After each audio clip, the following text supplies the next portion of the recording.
Brandon Thurston from Wrestlenomics is up next, and we're going to follow Brandon with John Pollock from Post Wrestling. Thank you, and good afternoon, everyone. But we can't ignore the math, okay? We can't ignore the data. Go on Google Trends, type in your name, then type in mine. You're a straight line. I'm a pyramid. I like the very direct question on that. Television ratings, downward spiral. Buy rates, plummeting. The time is now to turn the math around.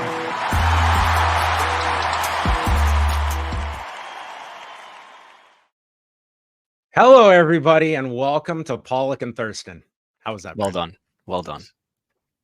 That was our, longtime viewers. They'll get the reference. But welcome back to Pollock and Thurston, another edition. And I want to make a very clear, broad statement. The scandals involving WWE, Vince McMahon, still super important. And we're going to be discussing. Why are we even covering this? Why can't you guys just move on? Just move on. What's the big deal? Well, I think over the next hour, you'll understand what the big deal is. I think that most people listening to this understand the big deal. But if you want further context, Wrestlenomics Radio, a wonderful mission statement from one Brandon Thurston this past Sunday, if you want clarification, as you have been informed by people asking this question. And I will assume most of it is bad faith that it comes from. But if people are honestly asking this question, I think that if you want to summarize why we are still dedicating so much time, I think just in the some of the clips we're going to go through and just the news, like there's just a constant stream of new information that is coming out, or past events that are being viewed in a much different light and context now. Yeah, I think this is one of the biggest news stories in years, one of the biggest news stories in wrestling history. And there's new information about it every week. I know we've gotten some comments saying that, well, it's just the same thing every week. It's not. I mean, especially when you consider what the alternative topics would be if we were to talk about The Rock and Cody and Roman Reigns. I think there's more new information about the Vince scandal and the things that stream out of it than there is about any other topic that we could possibly talk about, especially if we're talking about the business of wrestling. I mean, we could go through all the subset demos of P18 and 49 if you prefer. But there's new information about this and new comments every week. Yeah, we have quite a bit to get to on the first half of the show. And then later on, we're going to be joined by Jesse Collings of the Gentleman's Wrestling Podcast. Always a great pool of insight that he brings to the table. So we look forward to having Jesse on, as he is. I understand his handlers are en route bringing him to the backstage behind the scenes of Pollock and Thurston headquarters. And the limo is on its way. It is on its way. Yes, we have sent our esteemed bodyguards to make sure that Jesse is protected at all costs, as he is brought with a motorcade to the Pollock and Thurston headquarters. But John Cena, we are going to start off with. Now it was interesting that you have both John Cena, that's on a bit of a media tour as we speak, and Randy Orton was also doing media today because he is going to have his A&E Legends biography airing this Sunday. So he spoke with a couple of outlets. We're going to hear from both of them. Starting off with John Cena, who was on with Howard Stern, and this would have been the first time since the Janelle Grant lawsuit was launched that John Cena has addressed Vince McMahon publicly. So we have a few of John Cena's answers and discussing the complicated way that John Cena is trying to process this latest information about a man that he has claimed is a man he loves and a man that is a mentor to him in Vince McMahon. Yeah, just to set this up. So he's on Howard Stern, and Howard Stern is bringing this up in the context of when, and I guess especially in their cases, when, or at least Howard Stern's case, when somebody who you're friends with is accused of very serious allegations, how do you handle? Do you remain friends with this person? Sort of what the line is, and that's sort of how Howard Stern sets it up. And Cena, he's telling Cena, it must be complicated for you to deal with this. And so here's the first clip that we'll play. I don't think it's complicated to talk about. I think it's complicated to listen to. And that's kind of why I don't necessarily put a lot of time and equity into it. Yeah. Again, I think there's still a long ways to go. Yeah. I can say this. I'm a big advocate of love and friendship and honesty and communication. But in the same breath, I'm also a big advocate of accountability.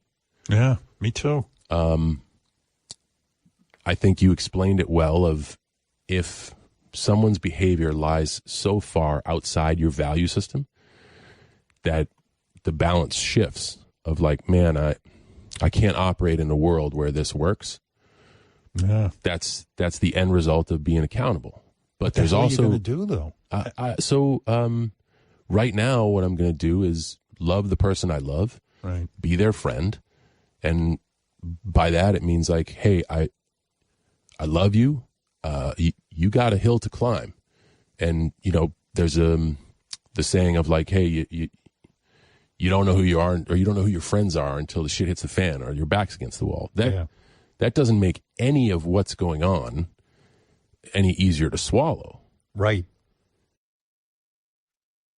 So that was Howard Stern with John Cena earlier today, and John Cena being asked about kind of how he approaches the horrific details in this Janelle Grant lawsuit. And I mean, it is very clear. This is John Cena, I think, trying to be as diplomatic as possible to someone he holds in extremely high regard. And I would certainly take him that he is extremely uncomfortable with what he is seeing and hearing about Vince McMahon. And I just think that you look at this as, to me, it's very difficult when you are John Cena and you have this clear admiration for Vince McMahon that he is obviously really struggling to be able to say anything that condemns Vince McMahon and this is like horrifying stuff that is out there, and stating we've got a long way to go. Well, we've got quite a lot, starting and ending just alone with the text messages that are in this lawsuit. But how did you feel John Cena equated himself with that answer? I think the thing he's getting killed for here is he's not condemning the allegations, and I think that's something that he could have done, and that people wanted to hear Paul Levesque do, just to say whether or not any of this is true. I can't speak to, but what's alleged here is not something that I would ever support or ever be okay with. He didn't mention the victim in any part of the interview. This is an hour-long interview, by the way. They talk about this subject for about 5 minutes. We're going to play another clip where he does at least make it sound like in the clip that we already played, he does make it sound like, I think, he's open to writing Vince off completely. I don't know what that line is that he would have to cross, but he's also talking about in this interview the idea that there may be some institutional problem where he starts to talk about the entity WWE. Mm-hmm. Yeah, let's hear that second clip now from John Cena, because he does go further into the culture of WWE and his attachment to it, that this is a guy by his very definition has been the poster boy for this company and what it represents. And now coming to light, there's a lot of question, and this culture, this entire company is under the microscope of what it does stand for. I don't think it's complicated to talk about. I think the whole thing is super, super unfortunate. Yeah. That's really the thing that sucks, because not only does it deal with an individual I love, it deals with an entity that I love. Yeah. And it's one that I speak highly of. And you want to make sure I want everyone to have the experience I had. If you're an employee at Disneyland, you want everybody to go to Disney and think it's the greatest place on earth. And when someone doesn't, or when you find out that there may or may not have been things going on there that, this place I was speaking so great about, well, in some aspects needed a lot of work. That's more than just how do I feel about this person. Now I shift to, okay, am I doing all I can to make it better? From the advice of like, work as hard as you can, promote as hard as you can. Is there anything I can do? So not only do I tell my friend I love them, I also switch to the entity and say, how can I help? Again, that was John Cena speaking with Howard Stern earlier today. And talking a bit more about kind of the entity of WWE, how he can help. I see John Cena, he is taking criticism for not being stern enough, not being hard enough on Vince McMahon. And I see different sides to that. Number one is that obviously there is not just a personal relationship, an extremely close personal relationship with Vince McMahon. That said, John Cena carries a lot of weight with what he says, and him being in this position, I think there is a responsibility to hold someone of Vince McMahon's power to account when you are in a public setting, on such a setting like this, where you are with a Howard Stern. It is, you cannot dismiss the fact that there is this closeness that these two have, but this is something where I think that you have to kind of be held to that account. And I think John Cena is really struggling with that. And I would state that when we get to Randy Orton, I think Randy Orton is struggling with that. I think Paul Levesque is struggling with that. We're very much clearly seeing that none of these people have answers. None of them are refuting this. All of them are simply struggling for someone that they have great admiration for on a professional level, whose personal conduct is utterly appalling, that is indefensible. Yeah, I think the headlines that I've seen coming out off of this interview is that, you know, people are latching on to the comment that he makes about how he loves Vince McMahon, which sort of makes it sound like, out of context, that was his response to the allegations. I still love him, which is something that he had said, I think, to AP when the original allegations came out a year and a half ago. But I mean, that's something he should be mindful of, that, you know, that there's going to be aggregators out there that are going to, you know, focus on something that he says, especially that being the first thing that he said related to this issue. So we'll move on to Randy Orton, because this dovetails off of that. So again, he's promoting his A&E special that's airing this Sunday, and he was interviewed by the New York Post and by Sports Illustrated. And I just have a few of the excerpts here. And he states, "I've seen the horrible things online that I don't want to believe, because this man has done so many things for me. If it wasn't for him, I wouldn't have been given second and third chances in WWE. I wouldn't be in the position that I'm in now if it wasn't for that man. So part of me wants to not believe it. And then the other part of me understands that he could have done all these wonderful things for me and the business and created this amazing thing that will go on and on well after he's gone. But on the other hand, he's human, and he's made some effing terrible mistakes." And he adds, I say that he speaks about, I think that would be the case for any talent that you ask when it comes to kind of the truth of the matter here. But I do know about Vince McMahon, the man that I've known for the past 24 years personally, and I owe him for everything he's done for me. I say that with conviction, because I won't be in this position without a lot of help from him. But if these allegations are true, then it's some horrible shit right there. I'm torn. It's hard. End quote. So, I mean, I think a bit more forcefulness from Randy Orton here. But again, like all I hear here is just an unbelievable struggle from these people to try and rationalize, not even rationalize, that's not the right word, but to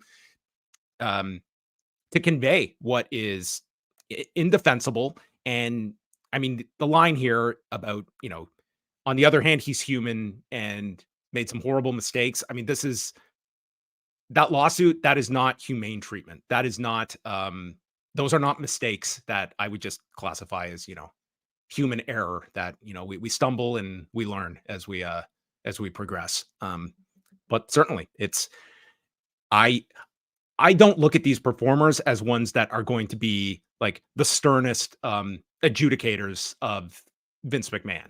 Like, these people are in situations where I think they are absolutely coming at it from the professional riches that they have received as a result of working under this individual. And they're in a position, though, where these are important figures, and these are people that I think it's very important that they make a stand that this is not representative of me, and this should not be representative of the company. But there are a lot of questions to be asked, and it starts with Vince McMahon, but does not end there. And we could point out too that concerning Randy Orton, there's WWE said that they were looking into a story that I think Court Bauer told about how when Court Bauer was a writer at WWE, it would be sort of a hazing tradition for him to expose himself to writers early in their tenure or something like that. We don't know what the results, if any, were of that investigation that WWE was, you know, looking into.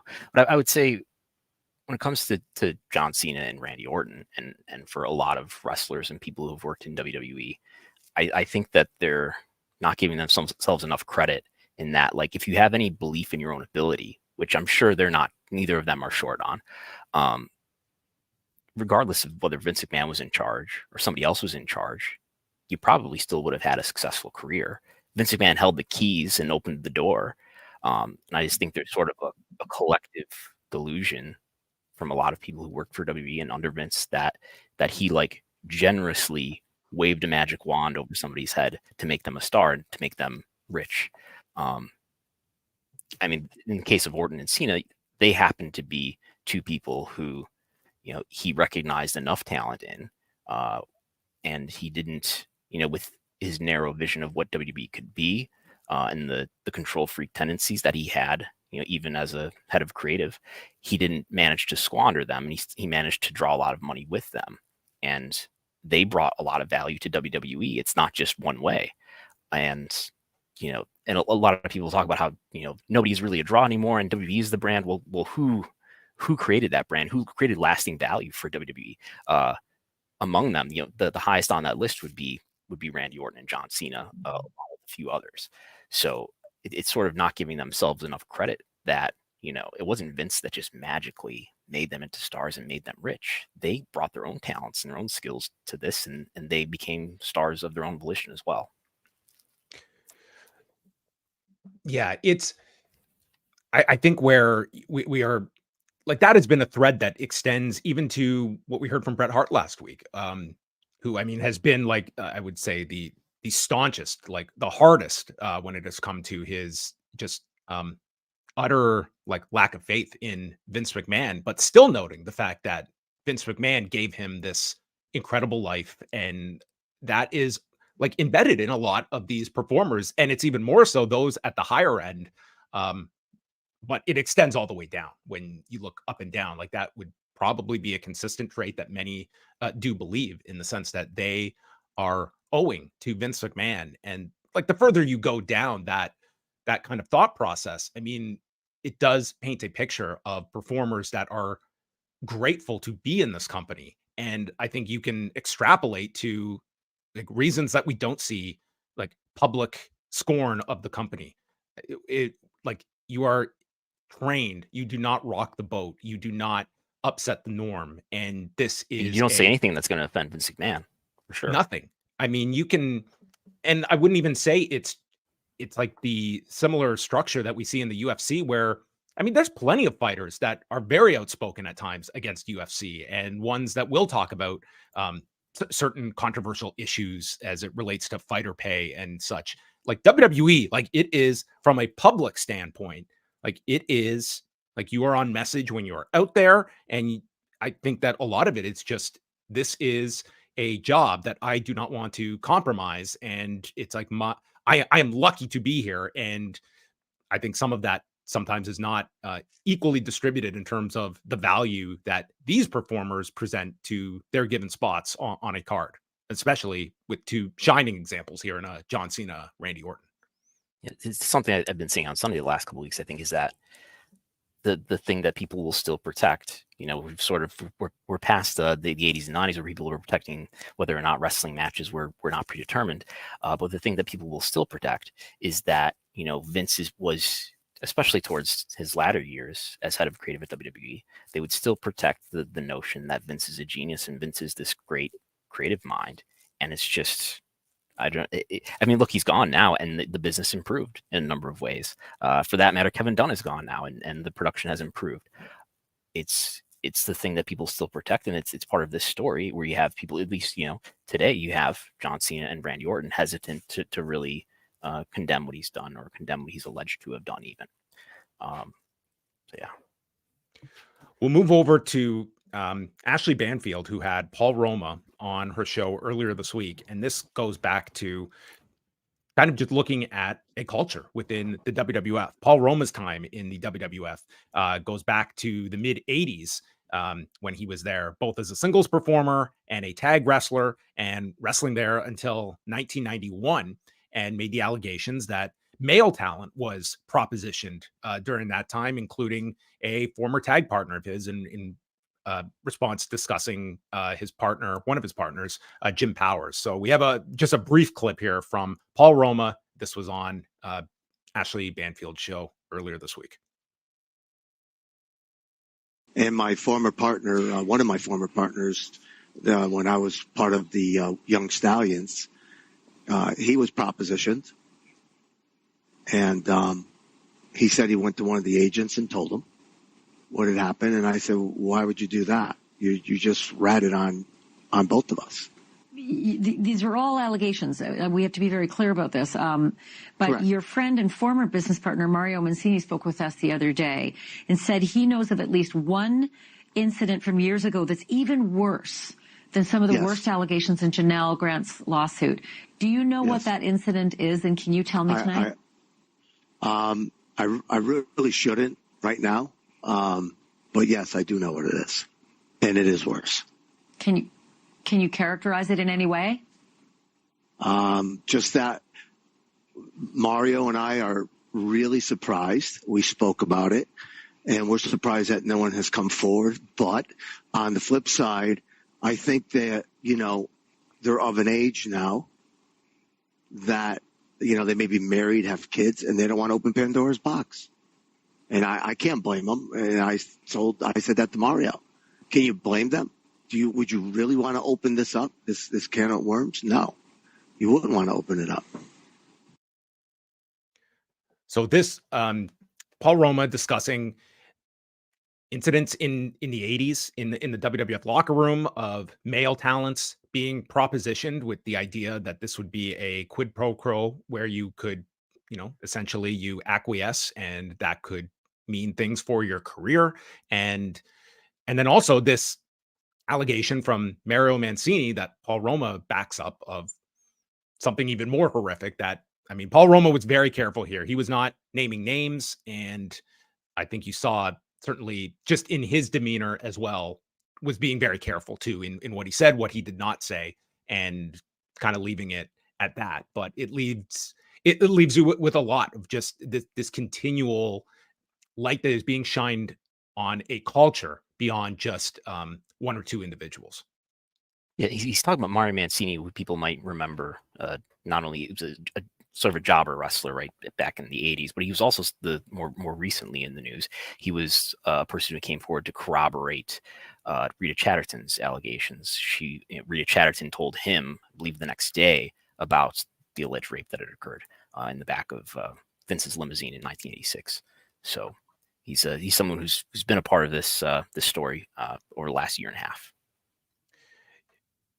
We also had Lee Cole did an interview this week with a ring boy that came public who was just identifying himself by his first name of Sean and giving his account of what happened with him. He was a ring boy from 1986 to 1987. He came into the company when he was about 16 years old. He was out of Philadelphia.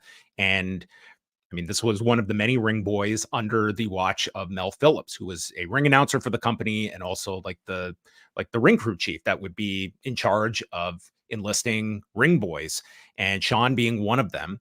And you get this pattern that emerges as well about people that had come from broken families. Sean was in foster care at the time, and staying on the road with Mel Phillips at times. They would frequently be in the same room together, depending on how many ring boys were there, sometimes sharing a bed together, and then getting into sexual abuse that went down from Mel Phillips. But this would be another ring boy that is at least going on the record about this, and the question of others that could be out there as well. We know of Tom Cole, who is deceased. He took his life in 2021. We knew of the name Chris Lose from the San Diego Union Tribune, and now this individual as well. Did he rent a room for you to be in with him? Yeah, we'd stay in the same room. And did you have separate beds, or was it like a king-size bed, or? I think it depended on how many people were with us. And when did you start feeling uneasy about how a grown man would act around you? Is there something that sent you signals that was like, wait a minute, something's not right here? Well, I mean, the one thing, Mel had this thing about your feet. So he would like wrestle you and grab your toes and bend them, and so, and I was, then you'd be like, he's trying to make me submit to, this wrestling hold or whatever. So that's really where it started. Well, the FBI eventually got a video of a ring boy, and Mel was playing with the ring boy's foot. It was being filmed. And he said Mel used to try to take the foot and put it between his groin. And put it between his, yeah, he would do that. Oh, he would do that. And yeah. Okay. Or he'd sit on top, almost sit on, yeah. I'm almost sitting on my legs, pulling my toes and stuff. So this is consistent with other stories that you've heard come out regarding Mel Phillips, and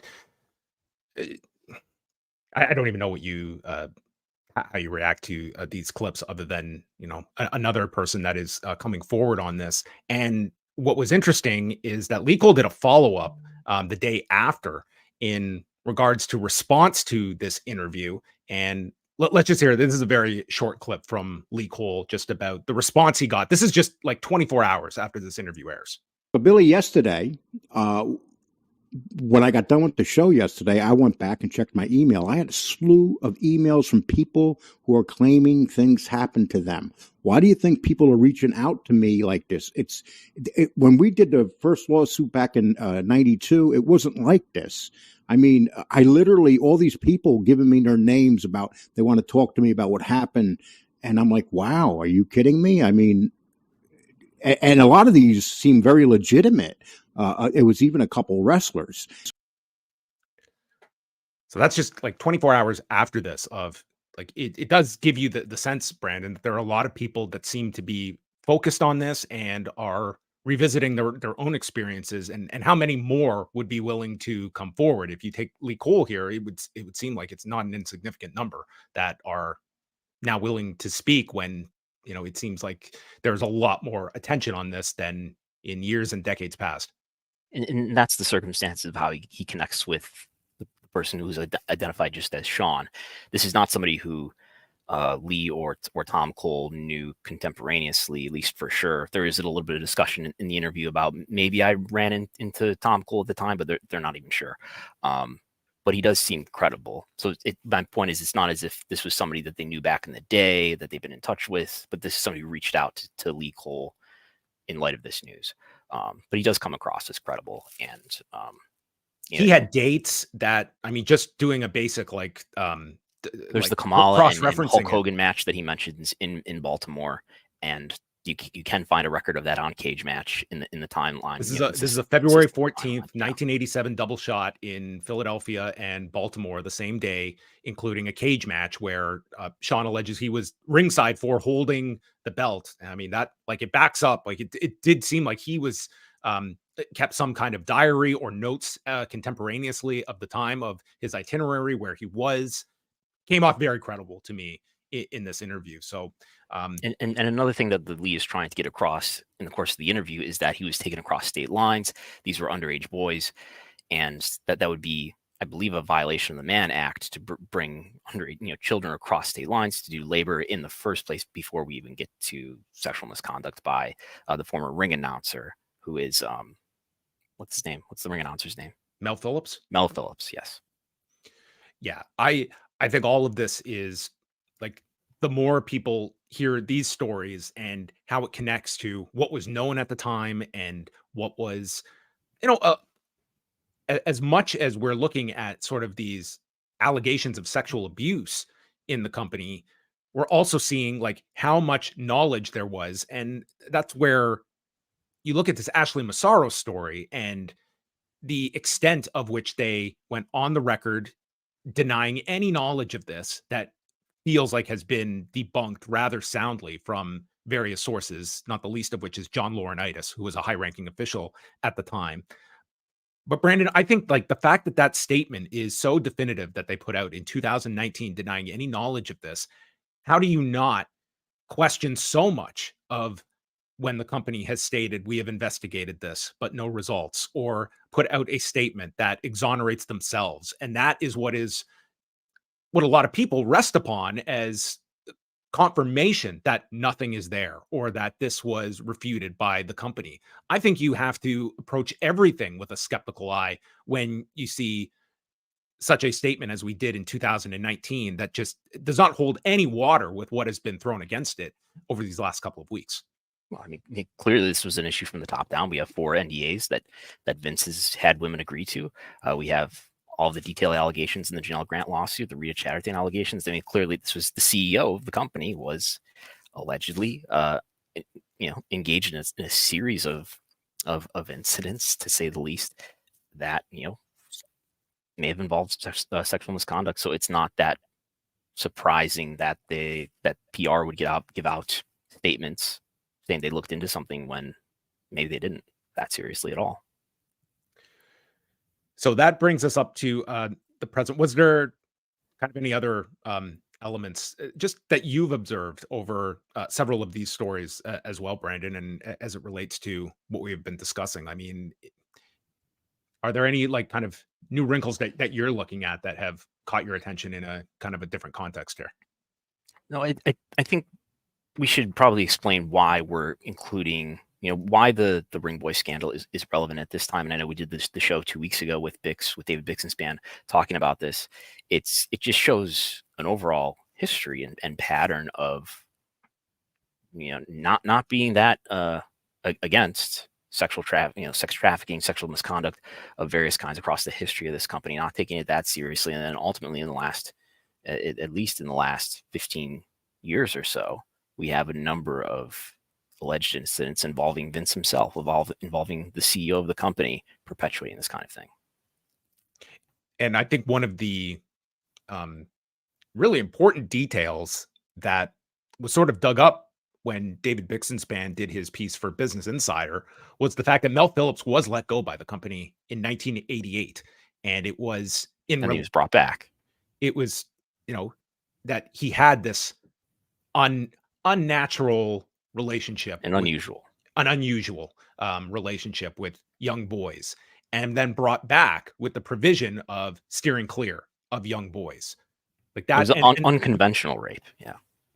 And so like you're looking at that, and that was reported at the time by Phil Mushnick, by Dave Meltzer, and was sort of just this detail that is lost to time. And then when the Ring Boy scandal emerges in 1992, and Mel Phillips is one of the people that is implicated in that entire thing, it makes you go back to this story in 1988. Like, not only like was this person right under your nose, there was clear knowledge of what was happening here.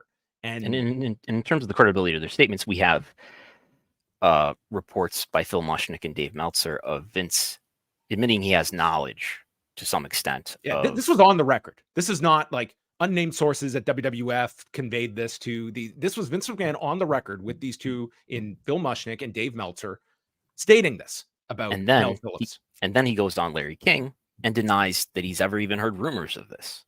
This was an occasional day laborer, Mel Phillips. Yes, an occasional laborer. That's all.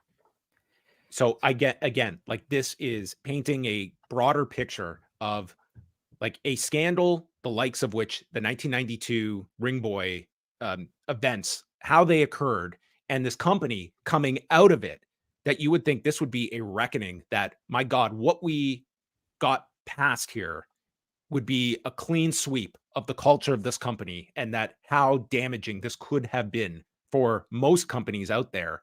And instead, we are just seeing countless stories that seem to be making its way publicly, finally, that is getting some spotlight on, that tells you the opposite in terms of a company that just seemed to feel that it was untouchable. And that started right from the top down, that the greatest risk being realized could be settled with money, that we could make any problem go away. And we're seeing a continued series of events that go back to that thesis statement. And just to lay out the timeline. So the Rita Chatterton allegation of rape by Vince is 1986. The Ring Boy scandal is happening around the same time. I imagine that goes over the course of years involving Mel Phillips. Tom Cole is later than 86, 87, which is the time that Sean is there. Yeah, they just miss each other according to like the timeline Sean has, where Tom Cole, he had 2 stints with the company, the first of which ended in 1986 when he was 16 and having his problems, and then comes back to the company in 92. So, well, he came back actually and was, and then left after 1990. That's when he was fired after, the incident with Terry Garvin that he had outlined as well. So that's what I want to get to briefly is that Vince is overseeing the Ring Boy scandal, and it looks like not doing enough to prevent it, to stop it, to react to it. What we have now in this more modern story is, in the lawsuit filed by Janelle Grant, at least 4 WWE corporate officers with knowledge of the relationship between Vince and Janelle Grant, which in itself, even if they are not aware of the sexual assault that is alleged to have been involved in that, you still have knowledge of basically an entry-level employee having a relationship with the CEO of the company, which should set some alarm bells off. So those, and I've been rereading the complaint lately. I'm not sure, it's not clear why the corporate officer number 4 leaves. Maybe it's because he did have some objections, but you've got at least 3, if not 4, executives who are alleged to have knowledge who did not do something to stop it. At this point, we're going to welcome in Jesse Collings to the conversation from the Gentleman's Wrestling Podcast. Jesse, thanks a lot for joining us, and I know you've been listening vigorously here. I'm just going to start off. There's many different ways of which we can discuss the various events going on. How would you assess some of the reaction that we have seen from the WWE talent as it relates to John Cena, Randy Orton, Seth Rollins has been asked about this on the record as well. How would you how did you react to some of their comments, and do you see some common threads between the responses? Yeah, I definitely do. I was thinking about this yesterday when I was listening to Paul Roma's interview on News Nation that you guys played earlier. And while I was listening to the Paul Roma interview, I was thinking about how someone like Paul Roma is out here to talk about, sexual abuse that he was witnessing or hearing about when he was an active talent in WWE. But we haven't heard too much from like any person of real name value. I think with the exception of Bret Hart, who really went out of his way, I think, to condemn the actions in a way that no other really major star has. But I was thinking about that during the Paul Roma interview, and I was like, if Paul Roma's seeing stuff and knowing stuff, that would imply that many, many other people in WWF at that time or in the future would have known about something or seen something or had conversations with somebody. It seems very implausible that this was something only a handful of talent were ever even possibly aware of. And I was thinking about that, and my conclusion, this was yesterday before I heard Cena's comments or read Randy Orton's, but my conclusion was like, the talent that has real name value, the talent that could still make money in wrestling, whether they're retired or not, is very apprehensive of getting on WWE's bad side. And that still to them includes getting on Vince McMahon's bad side. Because even though we're led to believe that, he's out of power, he no longer has any authority within that company, I think wrestlers, especially wrestlers that are still looking to make more money, whether that's, again, retired talent or active talent, they're still very apprehensive of going up and really condemning Vince and saying negative things about these actions, and even expressing sympathy towards the victims, which in my opinion, from what I've seen from pretty much all of these comments, whether it's Seth Rollins or Cody or Randy Orton or John Cena, I don't see any real significant and sincere sympathy towards Janelle Grant or any other potential victims that are, it's very much framed around their personal relationships with Vince. And I'm going to be very disappointed if this is true. And to me, I think this all stems back from a culture of Vince being in complete control of WWE. And in turn, these wrestlers feeling like Vince McMahon was in complete control of their wrestling careers. And as Brandon mentioned during his response earlier on this episode, the idea that like Randy Orton or John Cena, the only way they could have possibly have made millions of dollars was because of Vince's approval and Vince's belief in them, which to wrestlers of their generation, guys who were coming up in the early 2000s after WCW had closed down and before AEW had arrived, that's kind of true in the sense that WWE was really the only place to make that kind of money. And I think that puts them in a certain frame of reference. And it kind of goes to show like how unique the wrestling industry is. I don't really know of anything else like this where one guy can have like one guy's approval is what determines whether or not you make it in an industry or not at all. Like it's one thing to have like, maybe if you're in movies, there's one director or one studio executive that really believes in you and that gives you a break. But there are other directors and studio executives that could give you a break. If you're a singer, there are other record labels that could give you a break.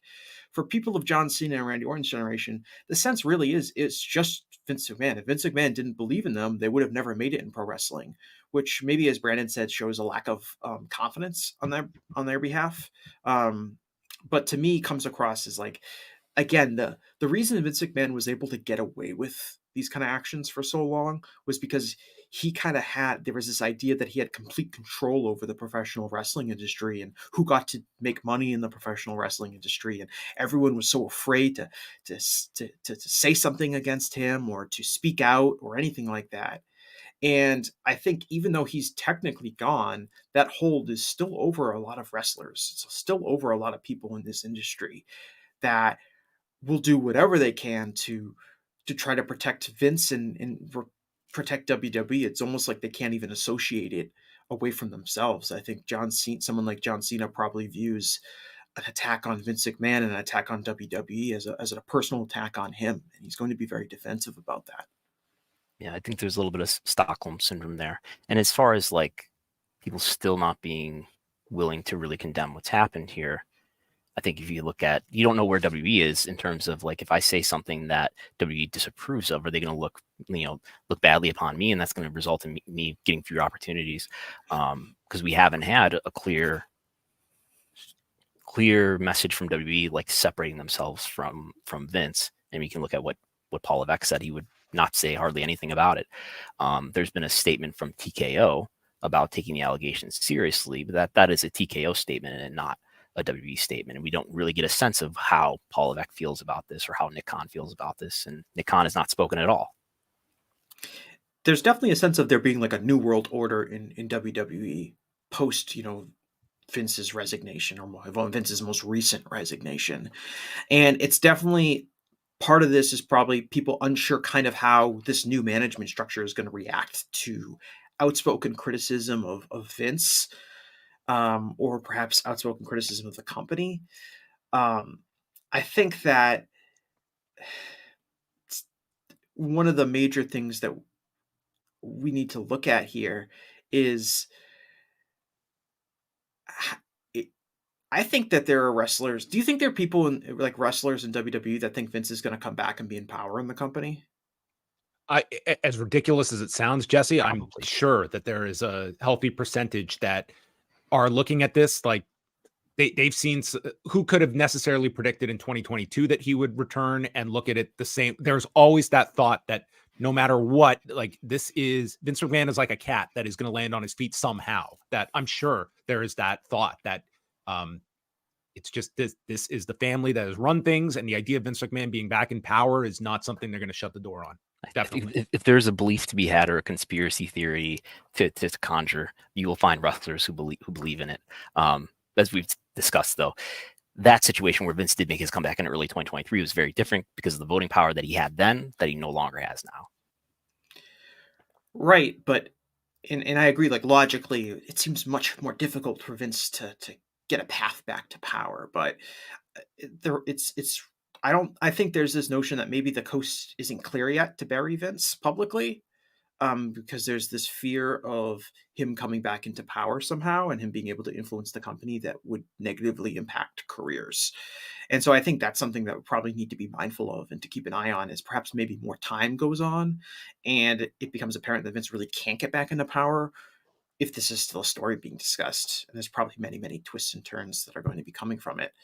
How outspoken criticism within the WWE family or the WWE wrestlers. If he's indicted on criminal charges, what happens then? I think a lot of people will still believe that Vince will beat the rap and he'll be back in power. He'll beat the government again. Yeah, I mean, because look, he looked like as John said, like he looked like he was gone for good in just a year ago or just 2 years ago in 2022, and he came back. So I'm sure there's a belief there that he's going to be back in power. Or there's still a lot of people that have tremendous loyalty to Vince that are in very prominent positions in the company, who are probably going to be very defensive of Vince's legacy and Vince's image, and those are people you might not want to make upset if you're a talent by being an outspoken critic of it.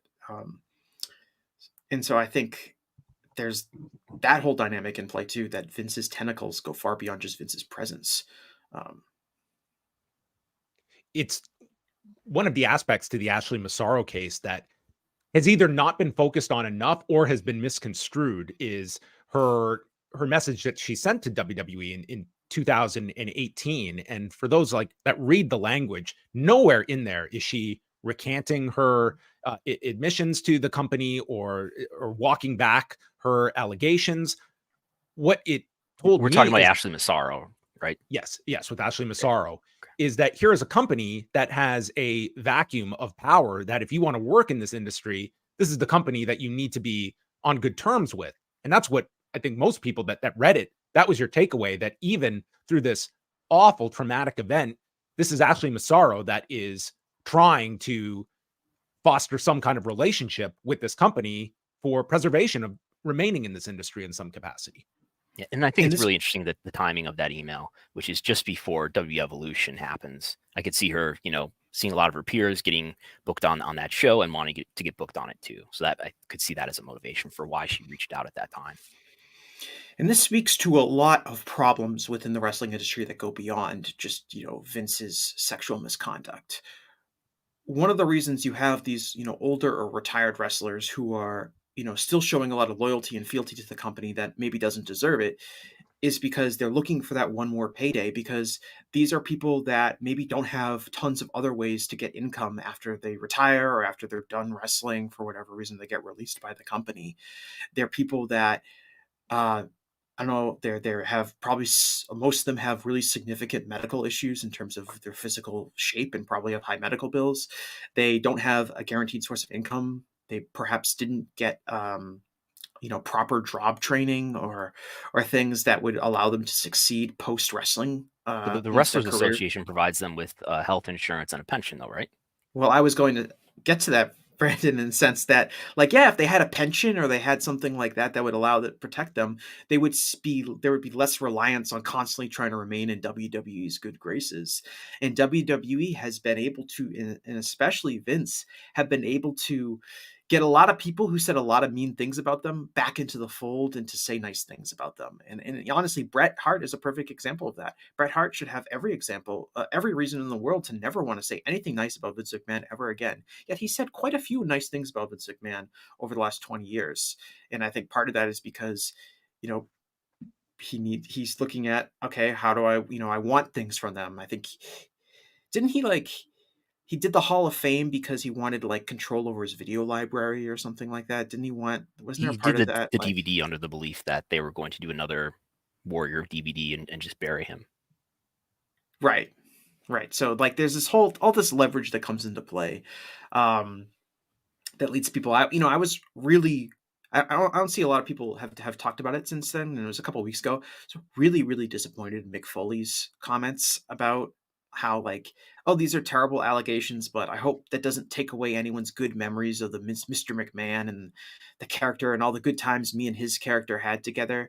I thought that was hugely disappointing from Mick, not only just because it's disappointing of any, major pro wrestler, but also I know, Mick has, I don't know if he still is, but he served on the board of RAIN, which was a sexual assault survivors advocacy group.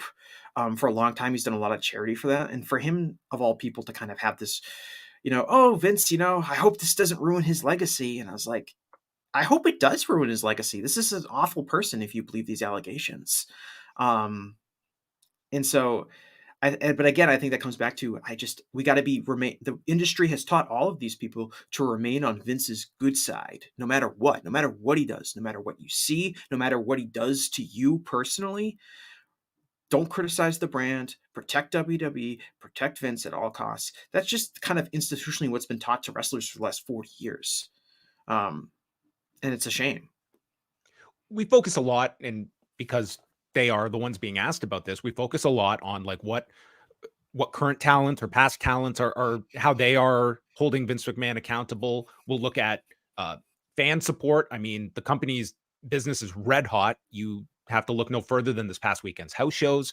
But like strangely absent from this discussion is, as we pull up the old Snickers doctrine, like what is the accountability that your sponsors, that your broadcasters, that TKO as a whole are due in all of this, in terms of like, these are the entities that can meaningfully push for answers, for a degree of transparency, which TKO and WWE have been held to basically no transparency beyond this. Like they have, like TKO put out their statement, Vince is gone, and that's pretty much been the extent of it. And the most meaningful change came as a result of like Slim Jim that was willing to put their relationship on pause. Like these are the outlets I'm looking at that they can meaningfully push forward if they were so compelled to investigate further. And if I could just interject on that, I think we have the TKO call this coming Tuesday. That will be Ari Emanuel and Mark Shapiro, who are the TKOC executives. And I've been looking at the equity analysis that I have access to in terms of these are the people who are analyzing TKO stock. And I haven't seen one report yet that mentions the Vince lawsuit. To give you some idea of how people who analyze the stock are looking at this in terms of, is it any threat to the business? Yeah, I mean, I think for starters, the only people that can really make TKO and WWE do anything meaningful are going to be those major business partners, whether they're sponsors or the television networks or Netflix or the people that are really major business partners. I don't think fans have like the motivation, the unity, or even the universal understanding to really make appropriate change. But I think it does come down to whether sponsors want to be associated with this company, whether TV networks and their major broadcast partners want to be associated with this company. And I think for now, they're surviving, right? They got rid of Vince. I think that the Slim Jim sponsorship, I think they were very afraid that was going to be the first of many, many dominoes to fall if Vince wasn't a part of it anymore. And they were able to, kind of quickly, push Vince out the door and say, "Bad man gone," right? Isn't that what the was it? I forget who was the chief Netflix branding the Netflix executives. Her comment was basically, "He's gone now, and he's out, so he's gone." Or something, very Despite the fact that Vince McMahon is not the only person named in that lawsuit, it's also named John Laurinaitis, who's also gone conveniently, but also WWE as a whole. But the idea is right now the line is, Vince was this bad person and he's gone, everything's fine. And until they are really pushed further by a business partner, that's the only way we're going to get consistent change. I think I was talking about this with someone else the other day, and it's like, what do I actually want to happen? Like, what do I want out of this? And as a wrestling fan, it's like, I want the wrestling industry to be better, and I want there to be accountability for everyone that was associated with not just the crimes, but knowledge of them and the knowledge of the abuse that was going on and the people who failed to do something about it. And I think that can only really be done at the very least without like a really intense investigation into the current WWE structure and executives that are in WWE and all of that. And we haven't heard, I think, anything from TKO or anyone in WWE that like an investigation is going on to see who knew what. That should be happening, number one. And I think they would tell you that their board had an investigation, and that was that. Right, the board was investigating. Yeah, okay, well, that has some other questions associated with it as well. And then the other thing I would really like to know, and I know, in the aftermath of this, Paul Levesque was asked about it during the Royal Rumble press conference. I believe, Shawn Michaels was also asked about it during the NXT press call a couple of weeks ago. But has talent, what has been communicated to talent? I know Dave Meltzer at least reported a couple of weeks ago in the Wrestling Observer newsletter that talent really hadn't been talked to about this. They got that email from Nick Khan saying Vince is gone, and that's pretty much the amount of communication that's gone to them about this. But our talent There's going been to no be given, communication to staff either about this. yeah, yeah, and that's a great point because Janelle Grant wasn't a talent; she was a staff member. So, And I specifically asked, has there been any message beyond he's resigned? And I was told no. Right. So, is the company really going to do anything to investigate what was going on here? Are they going to do anything further to actually protect the people that work there?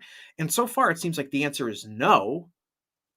Well, those are questions that should definitely be asked, whether they're going to be at these press conferences after pay-per-view events, whether they're in media interviews, whether it's going to be the TKO analyst call, like something like that has to be asked, because that's ultimately what are some benefits that can come from this horrible situation? It's like, well, we can get rid of the bad people and change our structure around so this doesn't happen again. But it doesn't seem like TKO or WWE is particularly interested in that. And if I was a media partner with them, I would be very concerned about future stories breaking. I think right now, everyone in that company, WWE and probably TKO as a whole, and even like Netflix, they're all on their hands and knees praying that there's no other major Wall Street Journal story. There's no other, information that's going to come out that's going to show that more people knew about this, that's going to continue to taint their brand. They're hoping desperately that this story is just going to go away and there's no other shoe to drop that's going to bring up all this news again. And I feel like that's a very bad strategy. But I'm also not a person who made a $5 billion investment in WWE without probably doing some due diligence or understanding that this was a potential risk. And how would you assess that WWE? Are you surprised at all, Jesse, that this lawsuit was launched on January the 25th? We are now almost a month removed. Do you still view that this is a top of mind story? Like, how would you assess sort of the oxygen that the story has been provided across the board, and the fact that we're 4 weeks in? Like, is this surprising to you, or is this just your overall thoughts on just the coverage that this has received this many weeks into a story like this, where this is an industry where typically, like, stories like this, people move on from at a pretty quick clip? I mean, I think it's really important and valuable that we've seen some major news outlets and organizations not only, report on this once, but continue to follow up and dig through information. I think, what's his last name? Tim Marchman? Is that his last name? Yep. Yes. Tim Marchman at Vice is obviously doing tremendous journalism work, continuing to find new information, talking to more people, getting quotes and other information, and keeping that, top of mind, at least to people who are reading Vice. I think like Banfield and News Nation, who have broken, and had some pretty significant interviews, just like the Paul Roma one that we saw. Those are organizations that can do a lot of work. The Wall Street Journal, obviously, for the last year and a half, has been doing a ton of work and trying to break those stories. So I'm happy that there's a commitment to following up on some of these issues. And as we're starting to see with this, the Mel Phillips thing has been brought up again. The Ashley Massaro thing has been brought up again. We're probably going to get a major thing on the Nancy Argentino story from one of these major outlets in the next few weeks. That wouldn't surprise me at all. We, as wrestling fans and people that know the history, know that there is almost an endless supply of controversies, scandals, things that were probably swept under the rug associated with Vince McMahon and WWE. And if a major news outlet wants to continue to look for them, they're going to be able to find them.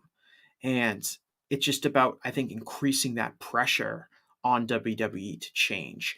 It starts with media coverage, starts with people being concerned about it, starts with, press relations and things like that. And hopefully that spills over into the people that can really make something happen, which are the major business partners. To either of you, what kind of coverage do you expect over the next few days? WWE is holding this press event on Thursday night in Perth ahead of Elimination Chamber. Presumably they'll be doing a press conference after the show. I don't know if that's confirmed or not. The Thursday one, I mean, I would be led to believe this is going to be closer to the pep rally we saw in Las Vegas rather than a press conference like setting where you might Or like be. they did the press events before the Backlash show in Puerto Rico and the stuff that they've Right. done before the Saudi shows. Saudi Arabia. Yeah. For me, it's hard to tell just because I have no idea what the media presence is going to be there. I imagine there'll be almost none of the same people that were attending the Royal Rumble press. Are you going, Brandon? No. Paul Levesque looked around the room at the end of the last press conference. If you missed it, and he said, "I assume I'll see none of you in Perth." So, yes, they literally could not have picked a further away location to run this event than Perth, Australia. I imagine it's going to be a lot of local media. I imagine this is a major event for Perth. They don't get an enormous. Are we sending Dickie Bird, John? They didn't get an enormous amount of international events, although they're a large city. But I don't expect. My expectations are extremely low. I do wonder if there's local media there, like the major news outlets that cover Perth and Western Australia are going to be asking questions about Vince or the current scandals, because I'm sure that they're aware of that. I'm really interested in kind of whoever is paying. Brennan, do you know who's paying the site fee for this event? Like what authority is paying for that? I think it's is it the province that Perth is in? Western Australia? I think so. Like the Western Australia Tourism Board or something like that. Someone is paying for this event to happen, and they're using Australian tax dollars to do it. So I'm very curious to know if politicians are going to be questioned. I know of some people that have written to their politicians saying, why did you spend taxpayer money on, bringing in this wrestling show with this tainted company? But I'm kind of curious to know if there's pressure on them, because that's kind of another wrinkle to this, right? WWE really wants to be able to sell these shows and these events to metropolitan areas and cities and different countries and things like that. And that's kind of another major business partner that's getting into play. And unlike, say, Netflix or Slim Jim or whoever their other major sponsors are, they're using public money to do that, right? We're going to use, if we're in Nashville, we're going to pay for a site fee to bring, SummerSlam to our football stadium. That's using public money, and that gives the members of the public, at least some more credibility and voice to say, like, wait, should we really be spending our money on this company and giving this guy money? I think that's kind of interesting because it's adding an additional business partner that has a public voice to it. There's also the question, I would say that's interesting, is that of Dwayne Johnson, who not only is going to be promoting WrestleMania this year, but you have the UFL launch. Like he is someone that is going to be pretty public over these next few months. And this is a guy that doubles as a board member now.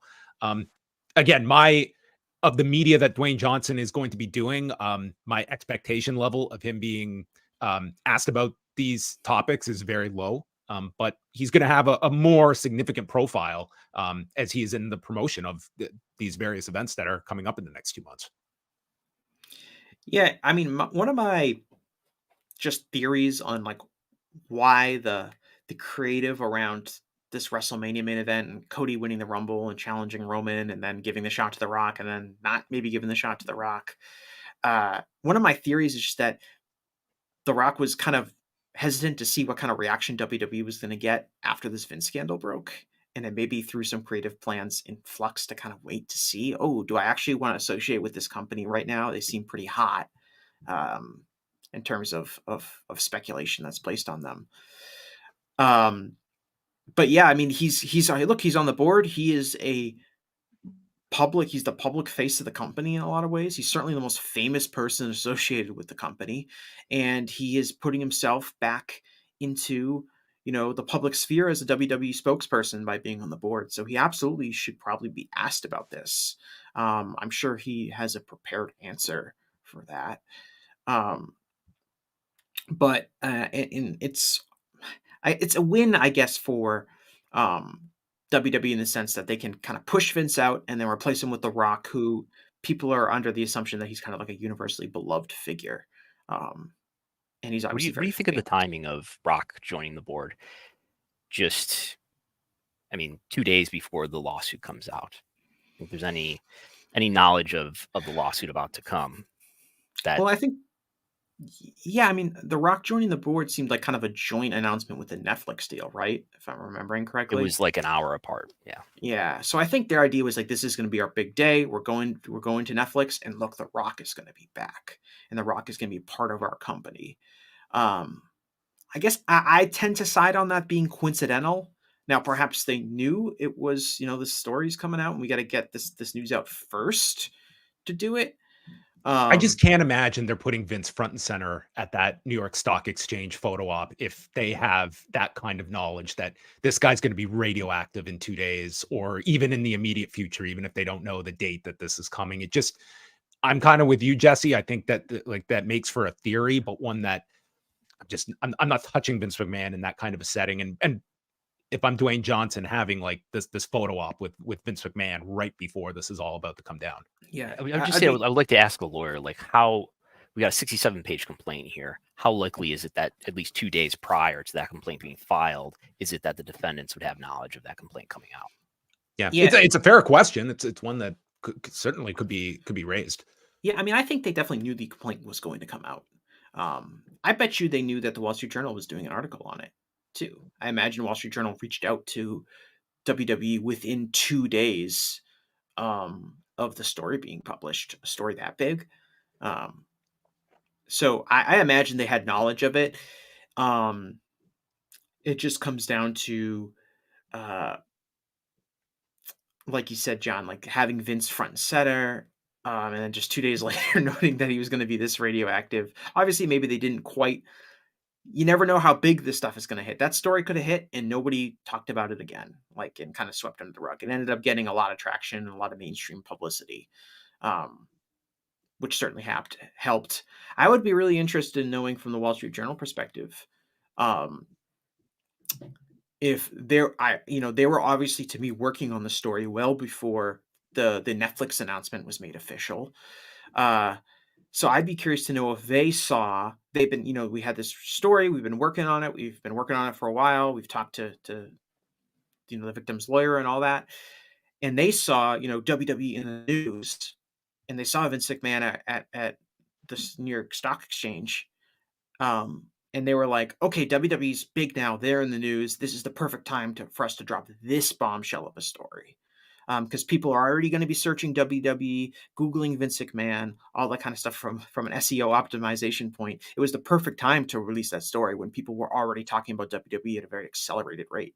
You also have the Royal Rumble coming around, which, is also a great time to cover WWE because, again, people are going to be searching for WWE. It's going to be trending on social media. It's a great way to get eyeballs on whatever you're doing. The lawsuit was filed the same day. Like, they clearly got a heads up in terms of, like, I couldn't find it on Pacer. I had to go into the Connecticut District Federal Court to find it, but unless they coordinated that with the plaintiff. And there's also the idea that even if they have knowledge that a suit could be forthcoming, could they have possibly imagined the level of detail that would be in this suit? And just having the belief that, listen, we've already covered this story. Like, we got through it once. This is just going to be a rehash of what came out 2 years ago, and not having any idea just how detailed this would be. That would just put this quote unquote consensual relationship, as Jerry McDivitt put it, putting into context that this was anything but, and getting into every graphic detail imaginable. Right, and having things like the text messages in there and all that kind of stuff. I mean, this was, out of all of the scandals that have threatened to rock WWE and have hurt WWE, this was among the most compelling examples in terms of evidence that they had. I mean, this was a 67-page document with an incredible amount of detail about Vince and their relationship, and comments by Vince, and obviously the shared text messages and all of that kind of stuff. Yeah, and the text alone, I think that was such a dead ringer for so many people. That, I mean, that's like at the core of this. It's like, if you can't dispute the text messages, I mean, that's and those texts have not been disputed. Not at one time were the text messages disputed by even Vince's attorneys when they commented on it. I think and I know that people that are familiar have texted with Vince in the past, could tell his texting style and some of the words he was using and the abbreviations and things like that. People were, oh, that's definitely how Vince texts. I believe that's Brett. That's convinced that sounds like Vince. These are Vince something texts, to that effect. Yeah. Have either of you been aware of the latest Dwayne Johnson / $7 Productions film that is going to be going into development? I saw that today. It's on Ric Flair. This will be a biopic on Ric Flair, to be determined when it comes out. But Johnson provided the following comment to the Wrap to give you a sense of what this will be. As a kid who grew up in professional wrestling, I idolized the Nature Boy Ric Flair, Johnson told the Wrap. He was a hero to me. And once I broke into the wrestling business and began to spill my own sweat and blood, my reverence for Rick turned to respect because I realized just how rare and impossible it is to disrupt the wrestling business, culture, and truly change the game. And that's exactly what Ric Flair did. This project is personal, and we can't wait to tell his unbelievable story. As always, thank you for the house, Rick. I like how the photo was credited as Ric Flair with a K. Is that a different Ric Flair who happened to have that photo? Oh dear, Flair? Oh dear, the Wrap. Come on. I mean, you got to a bit of an error right there. Yeah, off the top. I think someone pointed this out to me, like in the press release that was sent out, probably by like $7 Entertainment. It mentioned that Ric Flair is still actively wrestling and is currently signed to All Elite Wrestling at the age of 74. That's right. I mean, and look at that, and performed in front of a record-breaking crowd in North Korea. I mean, that's just 190,000 people were there. By the time this film comes out, it could be double. Yeah. Based on that comment from Dwayne Johnson, I think this is going to be a very glowing love letter to Ric Flair that we can expect in a biopic form. But there you go. That is the latest. Well, Jesse, tell us a little bit about kind of what you're going to be looking at in the near future on the Gentleman's Wrestling Podcast. Do you have any guests lined up, or you've dedicated a couple of shows to this, including a really great look with Trevor Dame recently about sort of the coverage of this entire story and sort of just the culture that comes with these scandals within professional wrestling fandom and the approach to it. Yeah, I had my last episode, as you mentioned, John, was really talking about kind of where wrestling media is. And I know we talk mainly about mainstream media today, but the wrestling media obviously has a role to play in this as well, especially when in terms of keeping this story on the minds of fans and things like that as more time goes by. The wrestling media has a lot to offer, just from like an institutional knowledge perspective when it comes to analyzing these stories. So I think that's really important. That was our last episode. I don't have an episode coming out this week. I'm going to be traveling. I'm on vacation starting tomorrow. So have a little bit of a delay, but upcoming episodes I'm going to have a mailbag episode at some point in the next couple of weeks. I'm also going to do an episode looking at New Japan Pro Wrestling and kind of where they're going. They're obviously in some difficult circumstances, having lost, Okada as well as Will Ospreay, and kind of financially where that company looks like they're headed in 2024. I also wrote an article for voicesofwrestling.com that ran earlier this week. It was on looking at how this idea that AEW needs to have like a big star, and the idea that AEW needs like to have like this Hulk Hogan, Steve Austin, John Cena, Roman Reigns like top figure in their company is kind of a lesson that WWE has kind of taught to fans, and whether or not that's a model that AEW should be trying to find. But as it's being shared right now on our screens, you can check that out at voicesofwrestling.com. Check out all of Jesse's fine work on his latest show as well. You can hear about his thoughts on the media as a whole and Jesse's own issues with television journalists when it comes to scrums as well. Not a fan. Not all. Won't paintbrush, but some. Yes. So there you go. Check out all of that. Brandon, you're back this Sunday. Wrestlenomics Radio. Yes, I'm back. I guess we will get the unofficial Elimination Chamber post show from Brandon Thurston. That's right. Yes, I'm gonna have to. I will be recording it after 5 a.m. But when is that show gonna end? It's gonna be like a post show. Are you guys doing the post show at the same time, head to head with me?